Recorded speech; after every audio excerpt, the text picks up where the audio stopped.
10 ways to reduce the risk of hoovering. The Hoover. It is one of the most discussed periods of the narcissistic entanglement.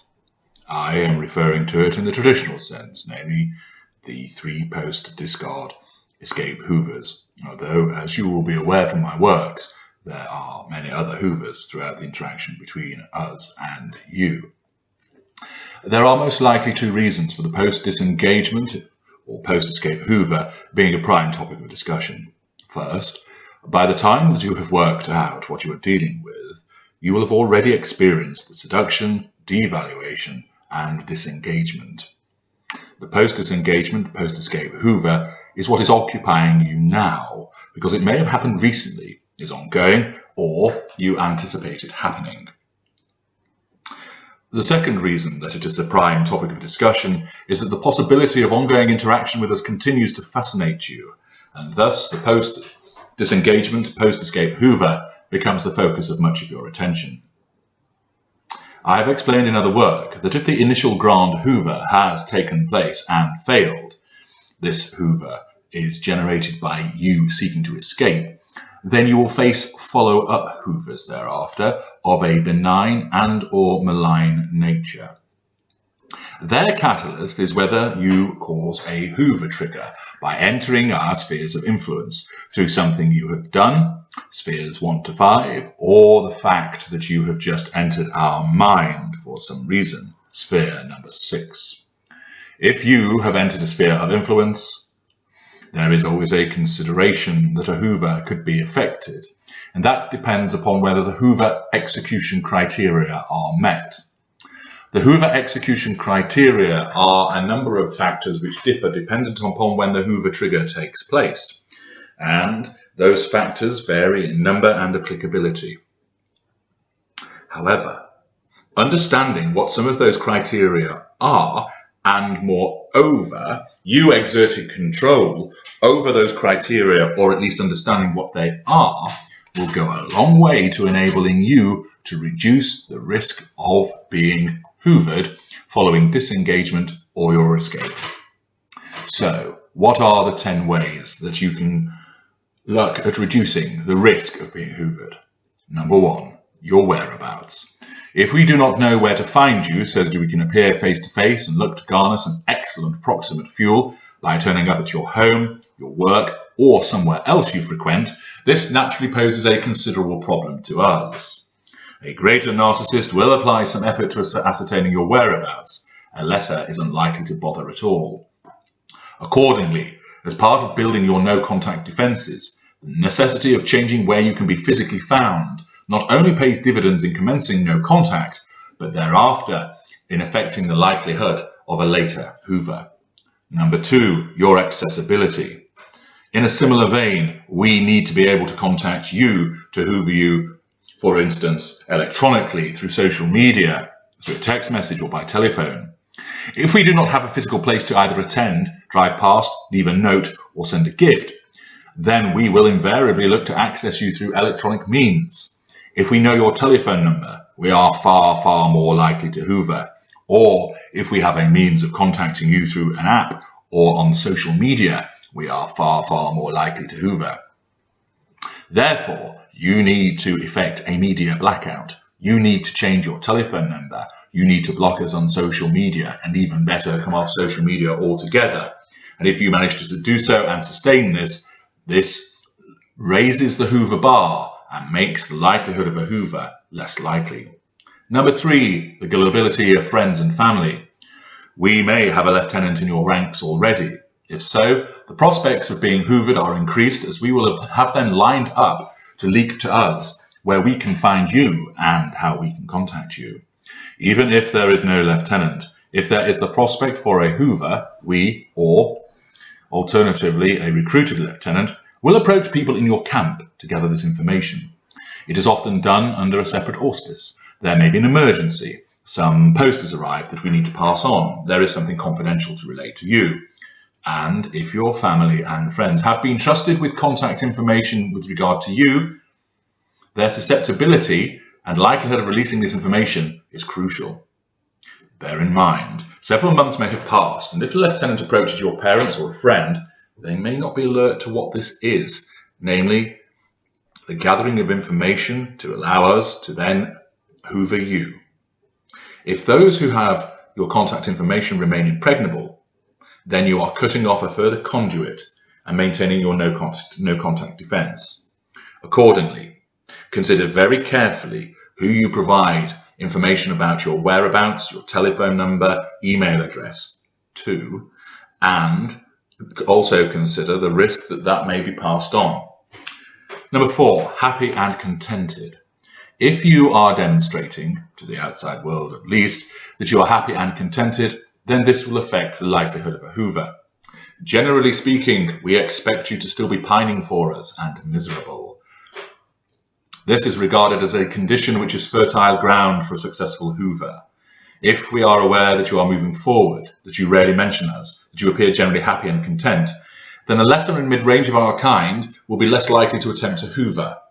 This is because your contentment infuriates us, but also because if you are contented, you are more likely to rebuff the approaches. And even though you may do so in a pleasant way, the fuel gained will be nil or minimal. You should be aware, however, that a greater will regard you as a prospect to break, and therefore a greater is far less likely to be dissuaded by seeing you happy and content alone. Number 5, a new interest. If you happen to have moved on to somebody new, which of course is dependent on the passage of time and other factors, then again, a lesser or a mid-range narcissist is less likely to Hoover. This is because there is an increased prospect of being rebuffed and thus wounded, and this will prove too great a risk to the lesser or mid-range.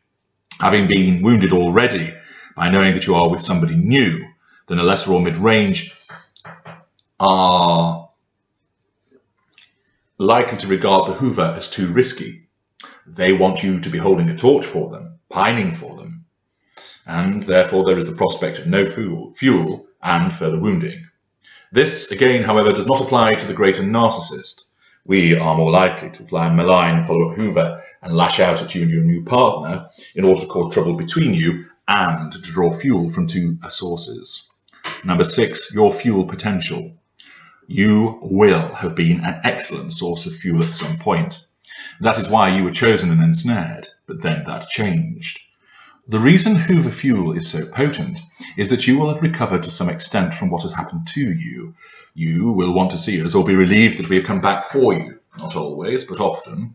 And most of all, the fact that we have abused you and yet we can still entice you either to start the formal relationship again or even just to provide fuel in a one-off hit shows how powerful we are and thus adds to the potency of the fuel. If you are a super empath or a codependent, you will be a prime prospect for hoovering. However, if we regard you as still badly crippled by what we did to you, so that you have been in effect numbed, so that your emotional output is muted or deadened, this will affect the hoover taking place. In such circumstances, a proxy hoover may take place so a lieutenant can scope you out, or you may, if circumstances allow, receive a paving the way message, which is a hoover, but effectively is a way of seeing how the land lies to then decide whether more extensive hoovering should take place. Number 7, your knowledge. If we are aware that you know what we are or have information which could be damaging to us in the form of amounting to a serious exposure, this will lessen the likelihood of a hoover.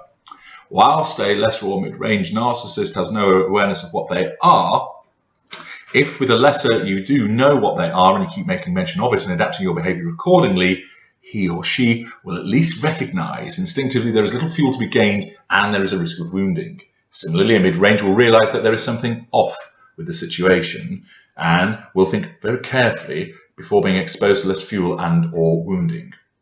The greater is not concerned so much by your knowledge of what he is. He will deny it and look to manipulate the situation to his advantage to draw further fuel. But he will be concerned by anything that could cause wounding or exposure on a larger scale. Number 8, the facade. This carefully constructed and maintained device, which we use to repeat a defect against you, is important. Not only do we use it against you, but it will be used against other victims, and those who help create the facade provide us with fuel. We do not want this to be damaged or fractured in any way. If we ascertain that there is a risk of this happening if we hoover you, for instance, you have damning evidence of our behaviour which could be circulated if we engage with you, then we will not want the facade damaged by such exposure, and accordingly the prospect of a hoover happening will be diminished. Number 9, energy levels. If you enter our sphere of influence when energy levels are lower as a consequence of lower fuel provision, then the hoover may be regarded as not worth the effort. If, however, there is easy accessibility and the prospect of fuel gain is considered to be significant, then even low energy levels would not be a dissuading factor. But if there are other factors as above in place which would prove difficult, then when we have low energy levels, this makes us less inclined to want to perform the hoover. This situation may arise where we're still embedding a new primary source after your escape, or we may not have one yet. We're reliant on fuel from secondary sources. If the hoover is perceived as having hurdles and energy levels are low, even though you may have entered a sphere of influence and caused a hoover trigger, the criteria may well not be met and will cause us to look elsewhere for fuel and not engage in hoovering you. Number 10, the type of narcissist. The particular school of narcissist that we are has a bearing also. The lesser will be looking for easy gains, low-hanging fruit and immediate results. The immediacy is important. Lacking the calculation of the mid-range, upper mid-range and greater, the lesser will be inclined to hoover if you are in near reach, even if there are other sources, because he's unable to control his thirst for hoover fuel. He will, however, risk being rebuffed, and this will in turn ignite his fury, causing him to lash out at you with potential repercussions. If the lesser does not see an immediate opportunity, he will move on. He is akin to an opportunist burglar. The mid-range will put a little more effort and planning in, but will be cautious in his approach, mindful of the potential repercussions, and therefore a few hurdles will indeed put him or her off. He or she may apply a little effort to consideration, but it does not take too much to cause him to move on. The greater will need considerable hurdles to prevent a hoover happening when a sphere of influence has been penetrated and a hoover trigger has occurred. If the greater knows that there is very potent hoover fuel, he will apply considerable effort, like a well-planned heist, to get to those jewels.